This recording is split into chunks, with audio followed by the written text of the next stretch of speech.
Amgaon police station हद्दीत DJ वाजवून सामाजिक धार्मिक कार्यक्रमात ध्वनी प्रदूषण करत तसेच विवाह आणि मिरवणुकीत संवेदनशील ठिकाणी विनाकारण थांबवून कर्णकर्कश आवाजात मोठ्याने गाणे वाजवले जात असल्याचे प्रकार सध्या परिसरात दिसून येत आहेत। लग्न समारंभात डीजेवरील गाण्याच्या कारणावरून दोन गटात वाद निर्माण झाला असून तसेच डीजे वाहन मालक यांनी वाहनात बदल करून निर्धारित केलेल्या उंची लांबी रुंदीच्या बाहेर डीजेचे साहित्य लावले अशा कृत्यामुळे सार्वजनिक रस्त्यावरील लोकांना त्रास सहन करावा लागत आहे।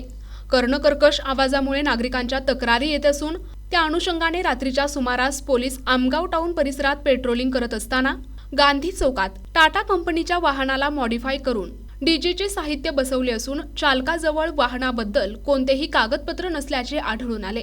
यावेळी मोटार वाहन कायद्यान्वये दंडात्मक कारवाई करण्यात आली असून उपप्रादेशिक परिवहन विभाग गोंदिया यांना देखील पत्रव्यवहार करण्यात आला असून त्या अनुषंगाने सहाय्यक मोटार परिवहन निरीक्षक राजेंद्र दराडे आणि पंकज मल्लिकार्जुन आनंदपुरे यांनी वाहनाचे परीक्षण करून प्रचलित कायद्यान्वये वाहन मालक चालकांवर ई-चलनाद्वारे 1,09,000 रुपयांची दंडात्मक कारवाई केली आहे।